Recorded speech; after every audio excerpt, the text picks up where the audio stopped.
Olá pessoal, tudo bem? Eu sou Priscila Tardem, sou advogada e no vídeo de hoje eu venho trazer para vocês algumas consequências jurídicas de um fato recente que aconteceu no Sergipe.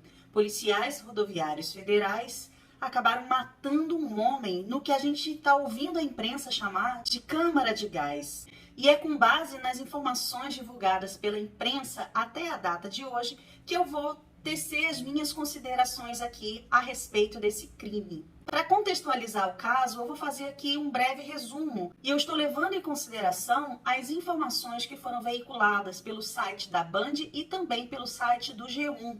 Genivaldo de Jesus Santos, de 36 anos, foi abordado por policiais rodoviários federais enquanto pilotava uma moto nessa cidade de Umbaúba, que fica localizada a 100 quilômetros da capital do Sergipe, Aracaju. Então, durante essa abordagem, parece que Genivaldo ficou alterado. Segundo relatos de familiares, ele teria problemas mentais, parece que ele era esquizofrênico. E durante a revista feita pelos policiais, eles teriam até encontrado remédios que serviriam até para confirmar essa teoria, né, de que o Genivaldo ele tinha problemas mentais. Aparentemente, ou ele ficou extremamente nervoso, ou então ele teve um surto psicótico, a gente não sabe precisar exatamente o que houve, mas o fato é que ele ficou alterado e, segundo a PRF, agressivo. Até aí, ok, a PRF não é obrigada a apanhar de ninguém.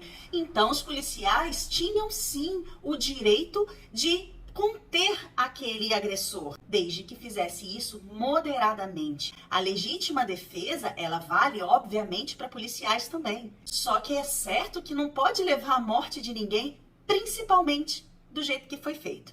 Pois bem, esses policiais, segundo as reportagens, eles imobilizaram Genivaldo, algemaram, amarraram os pés de Genivaldo, utilizaram spray de pimenta depois que ele já estava imobilizado. Pegaram ele, então, assim, e jogaram dentro da caçamba lá da viatura policial que eles utilizavam. Se tivesse sido só isso, já estaria errado, porque ultrapassou as medidas necessárias para conter uma pessoa mesmo que em crise. Mas não foi só isso. Eles pegaram uma bomba de gás e jogaram dentro do porta-malas da viatura onde estava o Genivaldo. E ele morreu asfixiado. As imagens que eu vi de vídeos feitos por moradores mostram os moradores falando com os policiais, ele vai morrer, tira ele daí. E os próprios moradores, né, chamaram aquilo lá de câmara de gás, que foi repetido, né, esse termo pela imprensa. E mesmo diante dos apelos da população, os policiais deixaram Genivaldo morrer asfixiado. E quando eu digo que ele morreu asfixiado, eu estou embasada no laudo do IML, um laudo preliminar, que confirmou que Genivaldo morreu por asfixia.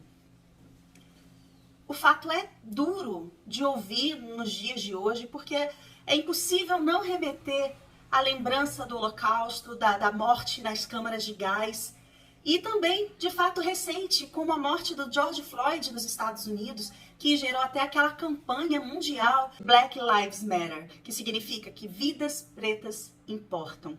Mas enfim, a partir de agora eu vou tentar ser mais objetiva. Eu fiquei incomodada com essa história, né? Eu fiquei chocada. Mas vamos lá. Eu quero falar com vocês, então, sobre as consequências desses atos ali que foram praticados por esses policiais.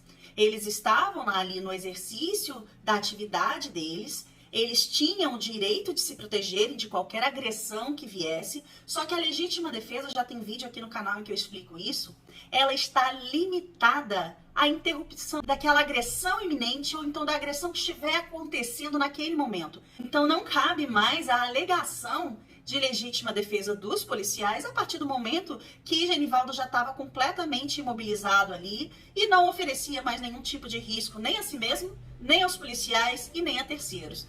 Então, aí a gente já afasta essa possibilidade de adotar a tese da legítima defesa por esses policiais aí, ok? Mas vamos falar então do crime. Apesar da PRF ter informado através de nota que os policiais empregaram os meios necessários apenas para poder cessar aquela situação ali de perigo e que foi tudo moderadamente utilizado, isso aí, as imagens que a gente vê, tem aí disponível no YouTube, em qualquer lugar, a gente vê que não foi isso que aconteceu. A gente vê fumaça saindo de dentro da viatura. quando Genivaldo tá lá dentro. Então, ainda que a gente não possa afirmar que aqueles policiais jogaram gás lá dentro, uma coisa é indiscutível. Eles sabiam que aquele porta-malas ali estava tomado de gás. E isso já é suficiente para que eles previssem o resultado morte daquela pessoa que foi colocada lá dentro, num ambiente completamente tomado de fumaça. Diante disso, a gente não precisa nem discutir qual foi a origem dessa fumaça, porque ela poderia ter sido até mesmo causada por um acidente, mas jamais poderia haver alguém dentro daquele porta-malas, naquelas circunstâncias. Então, a gente tem que analisar. Esses policiais queriam matar o Genivaldo? A gente tem 3 vertentes para discutir aqui. Se eles queriam realmente causar a morte do Genivaldo, ou então, se eles simplesmente colocaram o Genivaldo lá, sabendo dos riscos de morte dele ali dentro daquela câmara de gás, e mesmo assim, pouco se importaram com o resultado morte, que é o que a gente chama de dolo eventual. E existe também a tese, que provavelmente vai ser a tese que vão adotar na defesa deles, que é o homicídio culposo, que é aquele que decorre da falta do dever de cuidado. Normalmente a gente usa as expressões negligência, imprudência ou imperícia para poder identificar ali o crime culposo. Eu não vou entrar nesses detalhes porque são muito técnicos e tomaria muito tempo para explicar aqui nesse vídeo. Mas eu estou apresentando aqui 3 situações possíveis da gente analisar aquele caso. Sinceramente, eu não vejo possibilidade da tese de homicídio culposo prosperar, porque numa situação como aquela, havia no mínimo o dolo eventual, que é aquele em que o criminoso normalmente pensa: ah, eu não quero matar, mas se morrer, dane-se.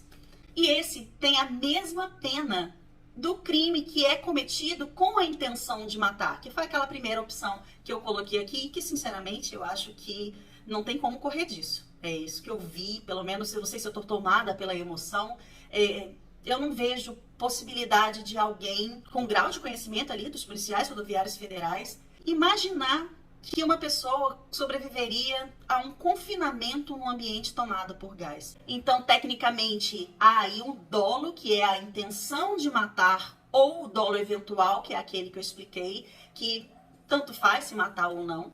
Mas agora eu quero falar com vocês sobre o crime que foi praticado ali.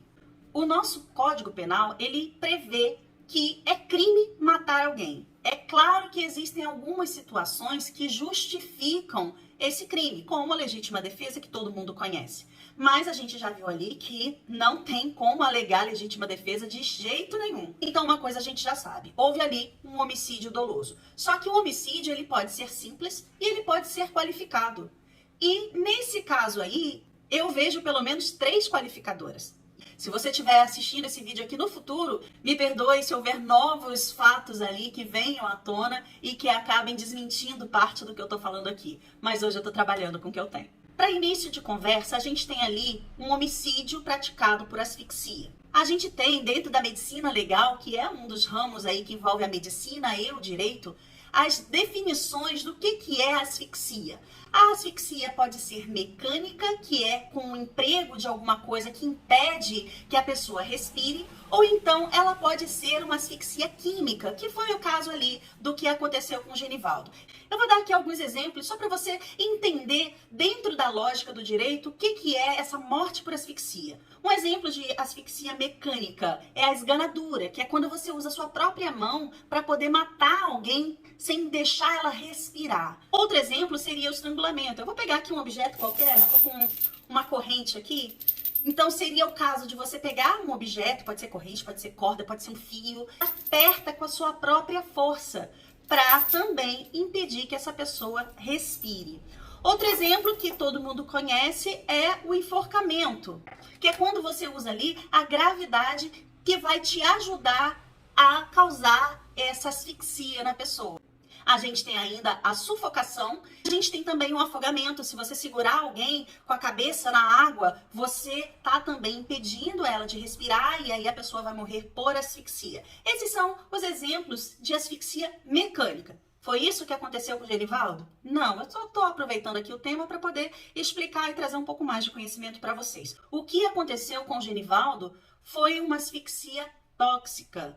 Ele foi colocado num ambiente confinado e ali jogaram esse gás. e ele inalou o gás. Eu não sei dizer qual é o gás, mas ele inalou aquilo ali e morreu por asfixia, porque ele não conseguiu oxigênio suficiente para manter ali as suas funções vitais. E se o nosso Código Penal prevê que esse tipo de crime é suficientemente grave para poder qualificar o crime de homicídio, a gente tem aí a nossa primeira qualificadora desse homicídio que aconteceu. Quando o Genivaldo foi deixado lá dentro do porta-malas da viatura para morrer, ele estava amarrado.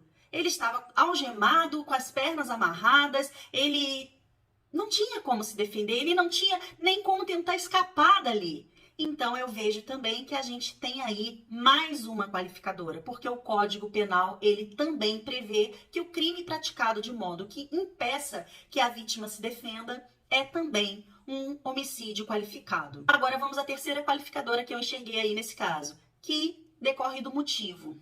Por que esses policiais mataram Genivaldo? Também não sei. E quando você não tem um motivo, a lei prevê que a ausência de motivo é razão para qualificar o crime, porque acaba sendo um motivo fútil. E agora que você já sabe que a gente tem 3 situações nesse crime que são capazes de qualificar o homicídio, de repente você está pensando, ok, e aí, o que muda? O homicídio simples, ele tem a prisão ali prevista de 6 anos a 20 anos de prisão.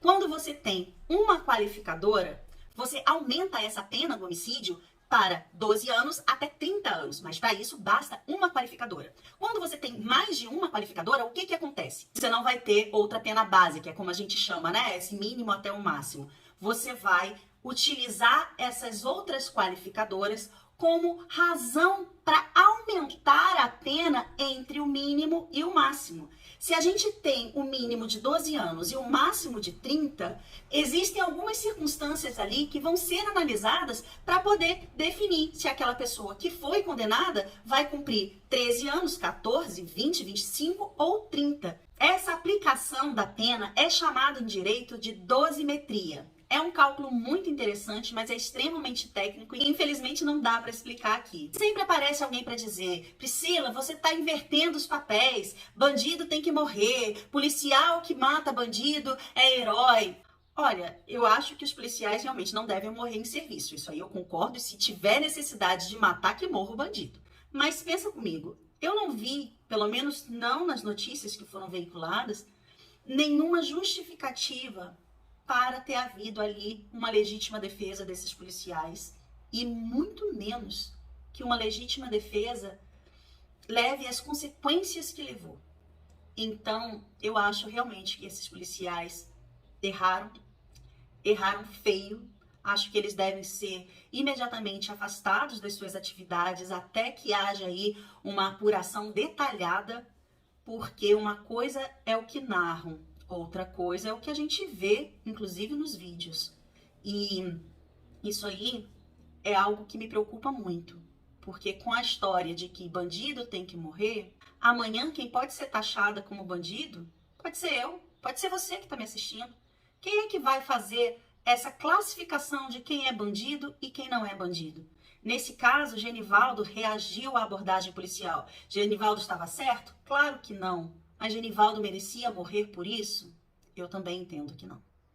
Então aí fica a reflexão que eu trago nesse vídeo aqui também.